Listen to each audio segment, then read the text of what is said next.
Students of class 2, आज आपकी science की वर्किंग में unit number 2 health and safety के सब्जेक्टिव टाइप है। सब्जेक्टिव टाइप में आपके 2 क्वेश्चंस और उनके आंसर हैं। Let's start. Read what do our muscles need in order to work. हमारे मसल्स को किस चीज़ की ज़रूरत होती है काम करने के लिए? The answer is our muscles need food and exercise to work. हमारे मसल्स को ग़िज़ा और एक्सरसाइज की ज़रूरत होती है, वर्जिश की ज़रूरत होती है। Question 2, why should we not tease animals. हमें एनिमल्स को टीज़ क्यों नहीं करना चाहिए, यानी उनको परेशान क्यों नहीं करना चाहिए, उनको तकलीफ़ क्यों नहीं देनी चाहिए? The answer is if we tease animals they can scratch, kick और बाइट अस। अगर हम एनिमल्स को टीज़ करेंगे तो वो हमें स्क्रैच कर सकते हैं, हमें किक कर सकते हैं और हमें काट भी सकते हैं।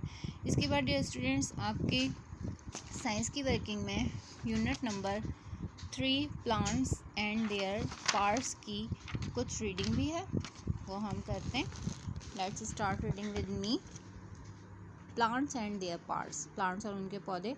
Plants are living things. Plant living thing होते हैं। इन ऑर्डर टू लिव, जिंदा रहने के लिए plants need good soil, water and sunlight. Plants को अच्छी मट्टी, पानी और सनलाइट की ज़रूरत होती है। गुड सोयल के साथ एयर भी है यहाँ पे, ठीक है। Good soil, air, water and sunlight. Plants grow all over the world. Plants दुनिया में हर जगह उगते हैं। In order to live, plants grow in different ways. जिंदा रहने के लिए प्लांट मुख्तलिफ तरीक़ों से उगते हैं। Plants grow in all shapes and sizes. Plants हर तरह की शेप्स और साइजेस में होते हैं। Some grow in the soil on land. कुछ ज़मीन पे मट्टी में उगते हैं। And other grow in water, और कुछ पानी में भी उगते हैं, ठीक है। पानी में भी कुछ प्लांट होते हैं जो कि ग्रो करते हैं। Types of plants. प्लांट्स की टाइप आपको बताने हैं। Some plants are small while some are very big. कुछ प्लांट छोटे होते हैं और कुछ बहुत बड़े होते हैं। Shrubs are small plants with woody stem. Shrubs जो होते हैं वो छोटे प्लांट होते हैं, उनके वुडी स्टेम होते हैं, ठीक है। देखिए पिक्चर आपको दिखाई हुई है यहाँ पर।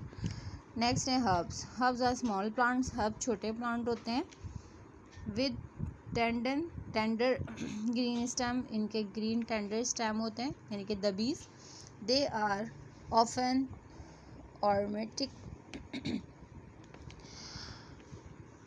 aromatic and the leaves can be used to flavor foods.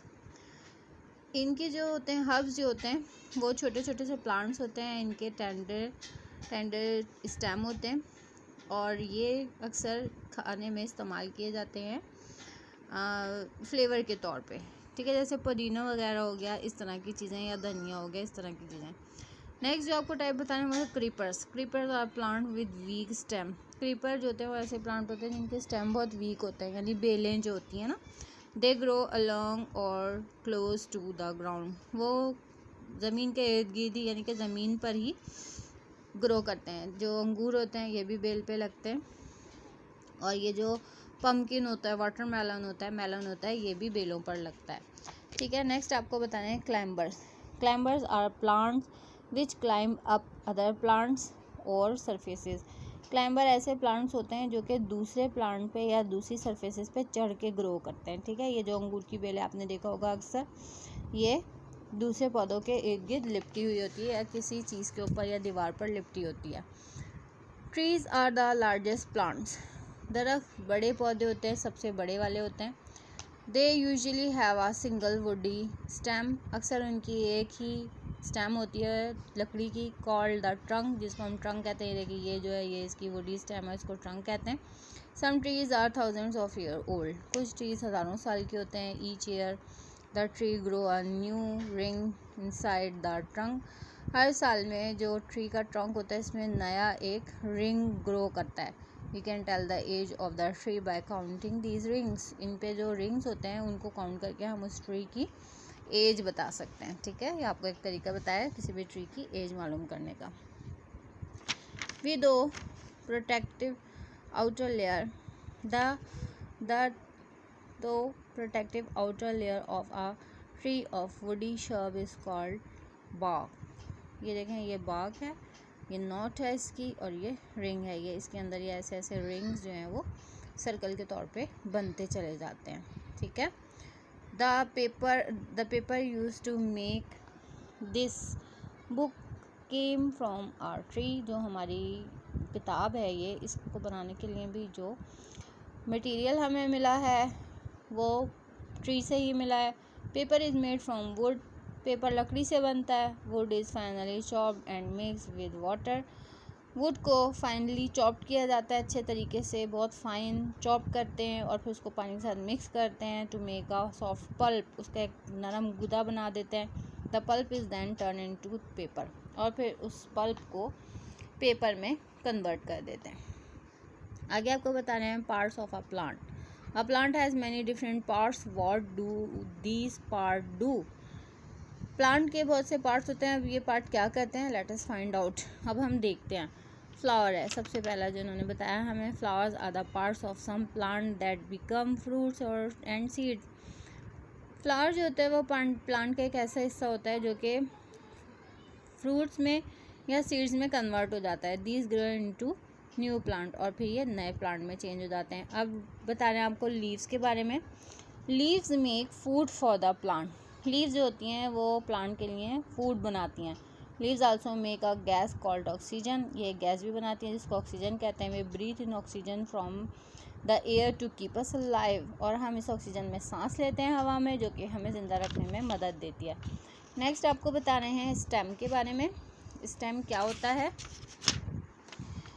Stem जो होता है वो तना होता है, ठीक है। अब पौधे का तना क्या करता है, उसका क्या फंक्शन होता है पौधे में।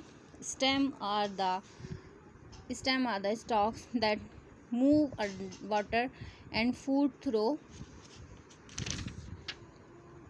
the plant to the leaves and flower. Stem also support the part of a plant. Stem जो है वो प्लांट के पार्ट को सपोर्ट भी करते हैं और ये पानी और ग़िज़ा पूरे प्लांट में तक लेकर जाते हैं। नेक्स्ट है रूट्स के बारे में। Root take in water for the plant. Root जो होती है वो प्लांट के लिए पानी लेकर जाती है फ्रॉम द सॉयल, मट्टी में से। Roots work like straw to suck up water, ये एक स्ट्रॉ की तरह काम करती है जो कि पानी को सक करता है। स्ट्रॉ से हम यही करते हैं ना कि हम कोल्ड ड्रिंक या जूस वगैरह सक करते हैं। They also help to hold the plant firmly in the ground, ये प्लांट को ज़मीन में फर्मली मजबूती से रहने में, जकड़ा रहने में भी मदद देते हैं। ठीक है डियर स्टूडेंट्स, यहाँ तक आपकी रीडिंग है, इसको आपने रीड करना है 2 to 3 टाइम्स और इसका सी वर्क आपने अपनी नोटबुक पे राइट करना है।